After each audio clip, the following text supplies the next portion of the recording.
യേശുക്രിസ്തുവിൻ്റെ ശിഷ്യന്മാരിൽ വ്യത്യസ്തനായ ഒരുവനായിരുന്നു Thomas. Thomas എന്ന വാക്കിൻ്റെ അർത്ഥം ഇരട്ട എന്നാണ്. മറ്റൊരു പേര് ദിദിമോസ് എന്നാണ്. തോമസ് എന്നുള്ളത് എബ്രായ പേരും ദിദിമോസ് എന്നുള്ളത് ഗ്രീക്ക് നാമവുമാണ്. ഒരുപക്ഷെ ഇരട്ടകളിൽ ഒരുവനായിരുന്നിരിക്കാം തോമസ്. അങ്ങനെയായിരിക്കാം ആ പേര് ലഭിച്ചത്. തോമസിൻ്റെ ഒരു ചോദ്യത്തിന് മറുപടിയായിട്ടാണ് യേശു പ്രഖ്യാപിക്കുന്നത്, ഞാൻ തന്നെ വഴിയും സത്യവും ജീവനുമാകും. കർത്താവെ, നീ പോകുന്നിടം ഞങ്ങൾ അറിയുന്നില്ല, പിന്നെ വഴി എങ്ങനെ അറിയും എന്ന ചോദ്യത്തിൻ്റെ മറുപടി. യേശുവിൻ്റെ ഞാനാകുന്നു പ്രസ്താവനകളിൽ ഏറ്റവും ശ്രദ്ധേയമായ പ്രഖ്യാപനമാണ് ഞാൻ തന്നെ വഴിയും സത്യവും ജീവനുമാകും.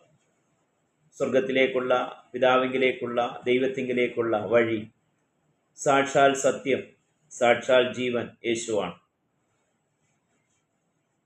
യേശുക്രിസ്തു ഉയർത്തെഴുന്നേറ്റ് ശിഷ്യന്മാർക്ക് പ്രത്യക്ഷനായി. ആദ്യം പ്രത്യക്ഷനാകുമ്പോൾ തോമസ് കൂടെയില്ലായിരുന്നു.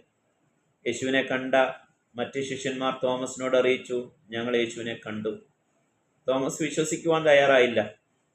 ഞാൻ കർത്താവിനെ കണ്ടല്ലാതെ, അവിടുത്തെ ആണിപ്പാടുകളിൽ വിരലിട്ടല്ലാതെ വിശ്വസിക്കുകയില്ല. പിന്നത്തേതിൽ തോമസ് ഉൾപ്പെടെയുള്ള ശിഷ്യന്മാർക്ക് യേശു പ്രത്യക്ഷനായി. തോമസിനോട് കർത്താവ് പറഞ്ഞു, അവിശ്വാസിയാകാതെ വിശ്വാസിയായിരിക്കും.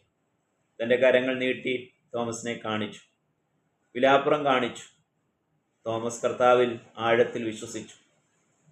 യേശുവിൻ്റെ ദൈവത്വം തോമസ് ശക്തമേറിയ നിലയിൽ പ്രഖ്യാപിച്ചു, എൻ്റെ കർത്താവും എൻ്റെ ദൈവവുമായുള്ളൂ.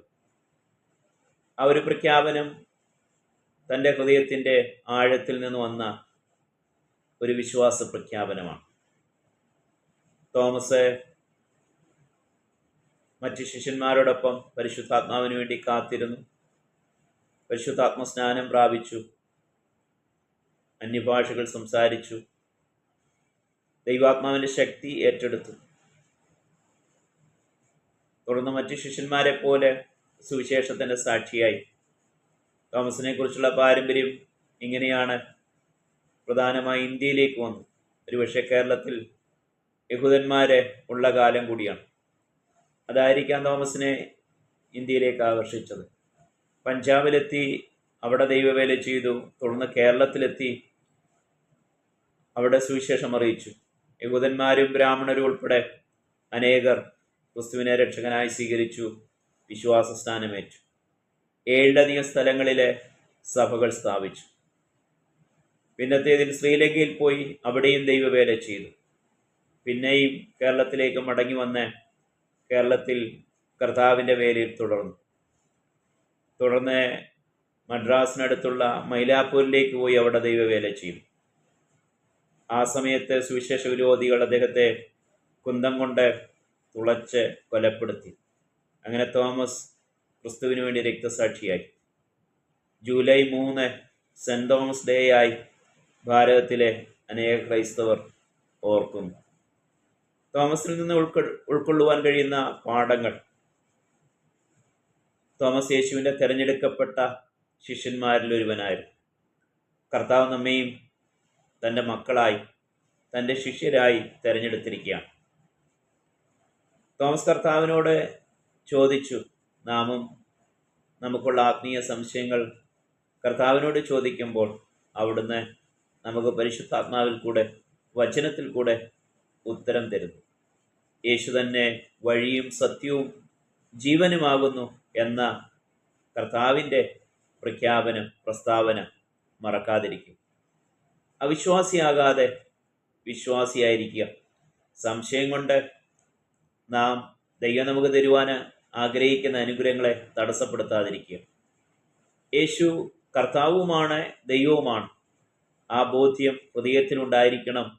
നാവുകൊണ്ട് നാം ആവർത്തിച്ച് പ്രഖ്യാപിക്കണം, കർത്താവിനെ അങ്ങനെ വിളിക്കണം. നീ എന്നെ കണ്ടതുകൊണ്ട് വിശ്വസിച്ചു, കാണാതെ വിശ്വസിച്ചവർ ഭാഗ്യവാന്മാർ.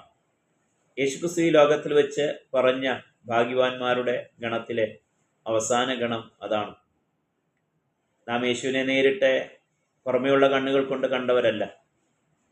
ദൈവവചനത്താൽ, പരിശുദ്ധാത്മാവിനാൽ നാം വിശ്വസിക്കുന്നവരാണ്. നാം സ്വർഗത്തിൽ ഭാഗ്യവാന്മാരായിരിക്കും.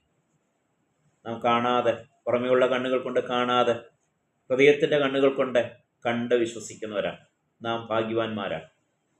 തോമസ് കാത്തിരുന്ന് പരിശുദ്ധാത്മാവിനെ പ്രാപിച്ച പോലെ നാമും ദൈവാത്മാവിൻ്റെ ശക്തി പ്രാപിച്ച് നമുക്ക് തന്നിരിക്കുന്ന ആയുസ് സുവിശേഷത്താൽ അനേകരെ നരകത്തിൻ്റെ തീയിൽ നിന്ന് രക്ഷിച്ച് സ്വർഗത്തിന് അവകാശികളാക്കി തീർക്കും.